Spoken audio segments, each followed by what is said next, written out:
Joe Biden hosted a climate summit last week. Greta Thunberg accused leaders of still talking and not doing, and 9 women were arrested for breaking windows at the headquarters of HSBC, a major investor in fossil fuel industries. Talk Radio wanted to know what I thought about it all. You'll hear what I told them. Hello, I'm Anthony Day, and welcome to the Sustainable Futures Report for Friday the 30th of April 2021. It's all about managing the message. Last week, as the Sustainable Futures Report went to press, Joe Biden was hosting his virtual Leaders Summit on climate. 40 countries discussed a wide range of aspects of the crisis and did their best to outdo each other with announcements of action they were taking. A further 60 joined roundtable discussions hosted by Special Envoy John Kerry.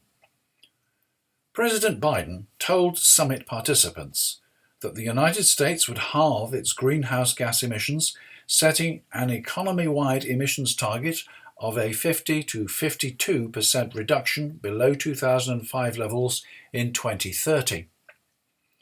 For the UK, Boris Johnson repeated his commitment to achieve a 78% reduction by 2035. It's vital for all of us to show that this is not all about some expensive, politically correct green act of bunny hugging, he said. Of course not. Greta Thunberg made her position clear. All I can do is to urge you to listen to and act on the science and to use your common sense, she said. I'm not even going to explain why we need to make real drastic changes and dramatically lower our emissions in line with available science. It is the year 2021. The fact that we are still having this discussion, and even more, that we are still subsidising fossil fuels directly or indirectly using taxpayer money, is a disgrace. Meanwhile, 9 women smashed windows at the HSBC headquarters in Canary Wharf, London, and activists dumped manure on the steps of the White House. I understand it came from bulls. Last Friday, while the summit was still in session, Talk Radio asked me to talk to Kevin O'Sullivan about Greta Thunberg's message to the summit. As you'll hear, he was particularly concerned that she didn't directly attack China, and he claimed that China and India had both refused at the summit to take any action. I didn't know it at the time, but this was incorrect. According to the official summary from the White House, China indicated that it will join the Kigali Amendment, strengthen the control of non-CO2 greenhouse gases, strictly control coal-fired power generation projects, and phase down coal consumption.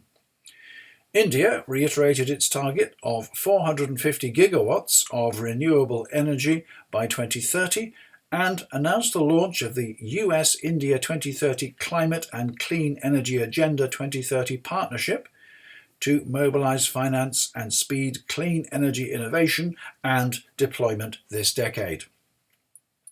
It might not be enough, but it's not nothing. There's a link on the website to a graph which shows the relative contribution to global emissions of major countries. China emits 28%, India 7%, and the United States 15%. Here's the interview. There's quite a long introduction, but I've left it in so that you have no doubt about where Kevin is coming from. Before talking to me, his guest was a retired policeman, and they agreed that it was concerning that Extinction Rebellion activists are predominantly middle class and white. More of them should be arrested and locked up. They still see the climate crisis as a debate. They clearly don't accept it as fact. Kevin O'Sullivan on Talk Radio. We're still on the climate change. We've just been discussing why Extinction Rebellion is so white and middle class. Let's talk about Greta Thunberg, who some people call the Doom Goblin. I'll be nicer to her, call her the Green Goblin.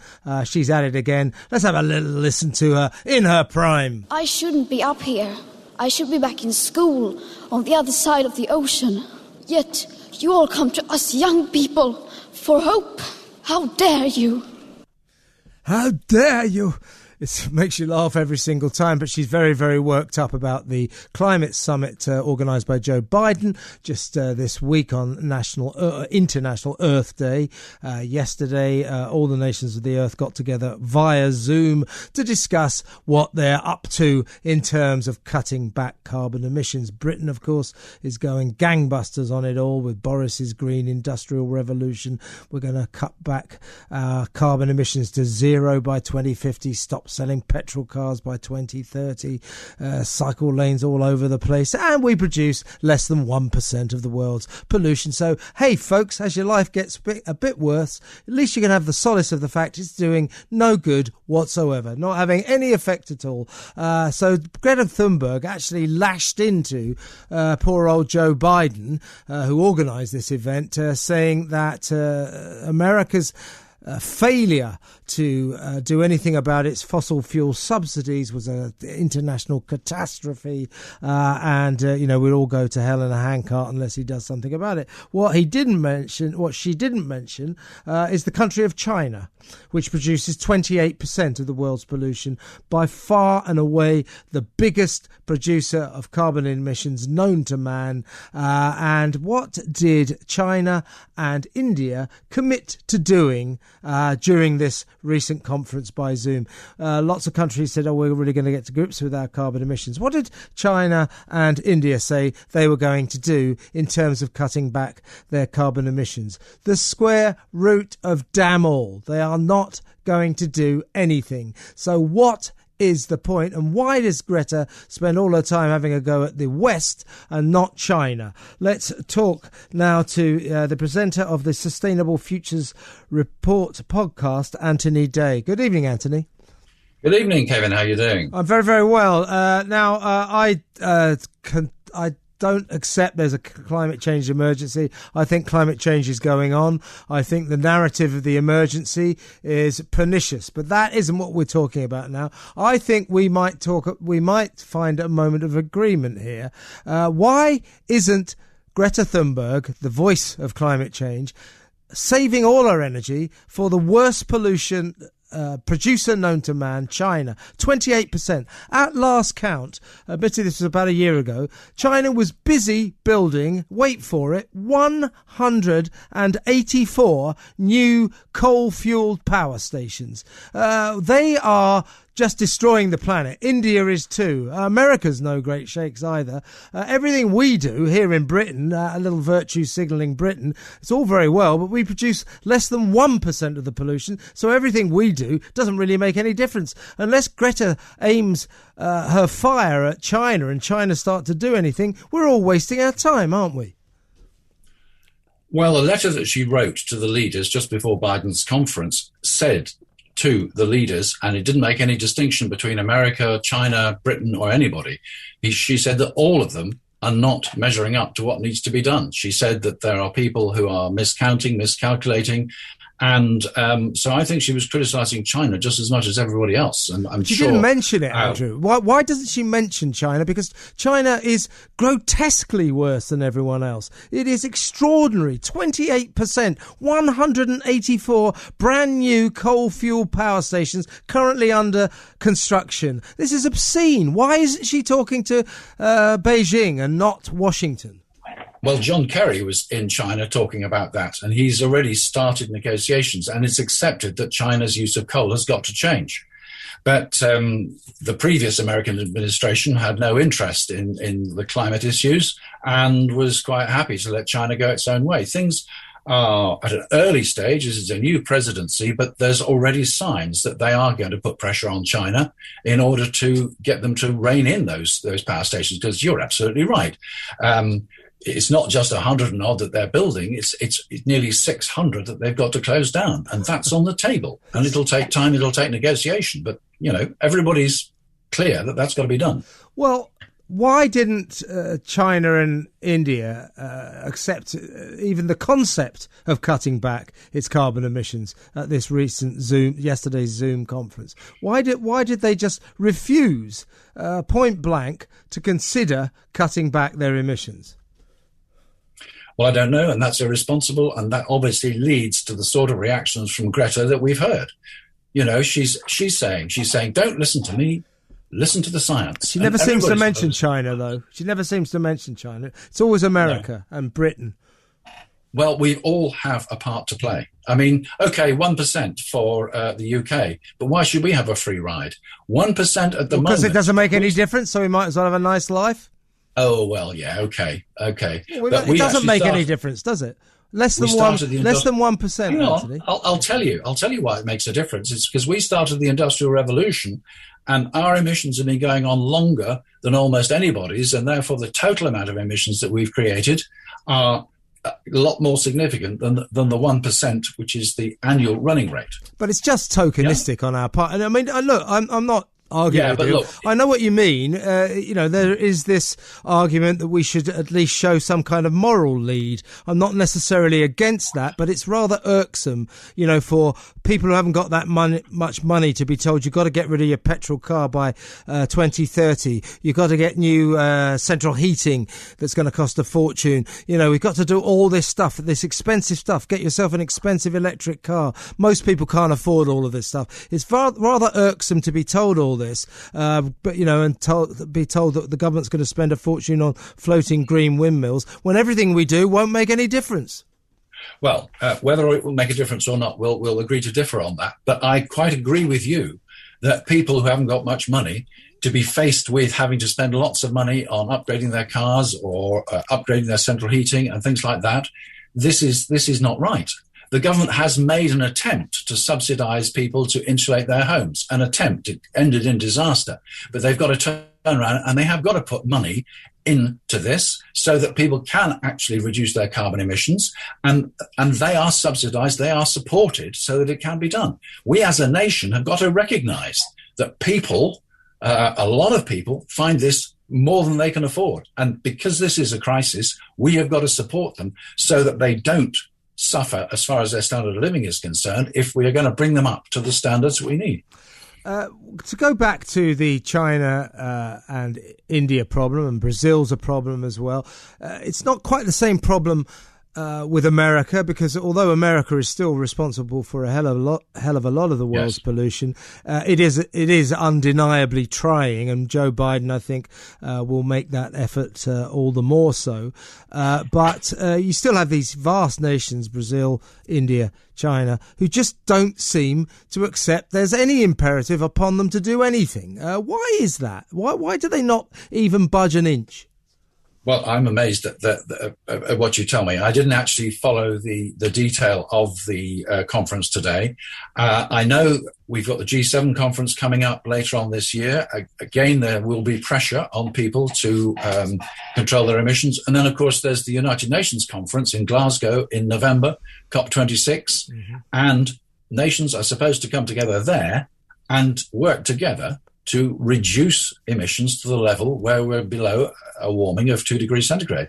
And frankly, I can't see how China and India can back out of that because, as you say, they are very, very significant in terms of the emissions that they make. But, it's not much of a statement of intent on the part of China, is it, that they are currently building around about 180 coal-fueled power stations? No, but as I say, that's on the table for negotiation, and that has got to be changed. Because at the same time, they are a world leader in wind power, in solar power, and they've got a massive fleet of nuclear power stations, which, as far as climate change is concerned, are clean energy. Sure. Could I just get a comment from you, Anthony? It'd be remiss of me not to ask you. Do you think it helps the cause of climate change when sort of middle-class ladies go down to Canary Wharf and start chipping away at glass windows on the HSBC bank? Does that help at all, or is it actually counterproductive? It helps in a little way because you're talking about it, and people will ask the question, why did these people do it? And the answer is because nobody is listening to the science. Well, this idea of raising awareness on climate change, and we are assailed by it every day in every way, attacked by all this information, shouted at by Greta Thunberg. How dare you? How dare you? The idea of raising awareness is absurd. We're aware of it. No, we're not aware in sufficient detail as to what the problems are. And we need to be informed. It's the role of the government to inform everybody so that we can work together with a clear understanding of what the science is. And we can agree with the government what needs to be done. And we need to agree how people can be helped and not penalised in achieving these objectives. Do you think, in your heart of hearts, John, Anthony, sorry, and I'm not, I don't know why I said John there. That's all right, Keith. Well, at least Keith sounds like Kevin. I don't know where I got John from. No, do you think, in your heart of hearts, that the average man on the street, and woman, of course, actually deeply cares about climate change? I've got my doubts. I think they're worried, particularly in these turbulent times we live in at the moment after the pandemic and everything. I think they're worried about putting food on the table, keeping a roof over their heads, and if they've managed to keep their jobs, will they be able to get their holiday in Spain, and can they afford their car? This is what matters to them. They do not go around worrying about climate change. No, because they don't know enough about it. That's why. Because they don't know enough about it. When suddenly the supermarket shelves are empty because there's been a famine across the world, then people will suddenly say, well, why weren't we told? Why hasn't the government done something? When is that likely to happen, do you think? Well, I mean, people talk about tipping points. Some people say it could happen next year. Some people say it will happen within 10 years. But somebody also said there is no point in pushing a tipping point just to see if it works. We've really got to take steps to make sure that we don't get to those dangerous levels where things could go wrong all of a sudden. And we're getting closer and closer. Well, I fear, you're going to have to need some actual signs, as you say, shelves emptying before the ordinary person on the street is going to react. Because I don't think this actually does cut through to people who aren't middle class and quite well off. Well, I don't know about the social profile. It's going to affect all of us.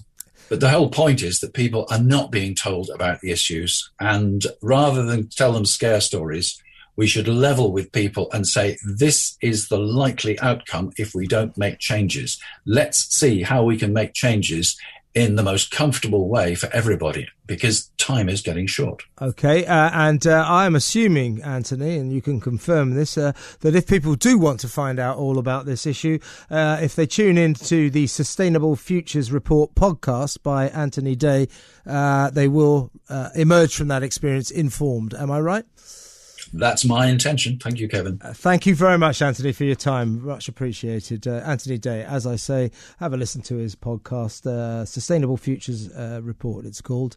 You might not agree, but I do think it's an interesting debate. Let's get involved. I'm Kevin O'Sullivan. Some people say I shouldn't waste my time with denialists like the people on Talk Radio, but at least Kevin O'Sullivan gave me time to speak and didn't resort to insults like some of his colleagues on the station might do. As I said about the ladies on the HSBC protest, the very fact that we are talking about it on Talk Radio is bringing the message to many more people. Some may flatly disbelieve. Some may have very little idea of what it's all about, but may be encouraged to find out more. Gradually, we can open the Overton window a little wider. The what? Well, the Overton window is the range of policies that a government can introduce because they have the support of the public. Any government adopting policies outside the Overton window risks losing office. If we accept that only governments have sufficient power to deal with the climate emergency, then we need to inform people and persuade people that the actions needed are in their best interests. You could argue that Net Zero 2050 is already in the Overton window, but so far there's no clear roadmap of the actions needed. These actions have to be spelt out, and we have to get the support of the public. The challenge is pushing these actions into the window of public acceptability. Talking of Net Zero 2050, James Dyke, Senior Lecturer in Global Systems at Exeter University, is co-author of a new paper entitled the concept of net zero is a dangerous trap. You may remember that James spoke to the Sustainable Futures Report just about a year ago in the episode of the 20th of May 2020. He's agreed to talk to us again and explain why net zero is a dangerous trap. You'll hear him on the next episode. I hope he can tell us how to avoid the trap. According to Andrew Montford of the Global Warming Policy Forum, net zero is a disaster waiting to happen, although his position seems to be that we should abandon it altogether. We'll talk about that as well. Later next month, I'll be talking to Sarah Cullen, a physicist and energy systems engineer, on the role of nuclear power in achieving net zero. I've invited patrons of the Sustainable Futures Report to take part in the discussion or to submit questions in advance. If you'd like to become a patron, you can find all the details at patreon.com/SFR. And that's it for this week. Thanks for listening. Numbers have been increasing over the last couple of weeks, and I'm interested to see that the Sustainable Futures Report has far more listeners outside the UK than in, principally in the USA, Canada and Australia, but also throughout Europe and in India, Mexico and Brazil. 86 countries in all. Oh, and hi to my one listener in China. That was the Sustainable Futures Report. I'm Anthony Day. Looking forward to net zero next week.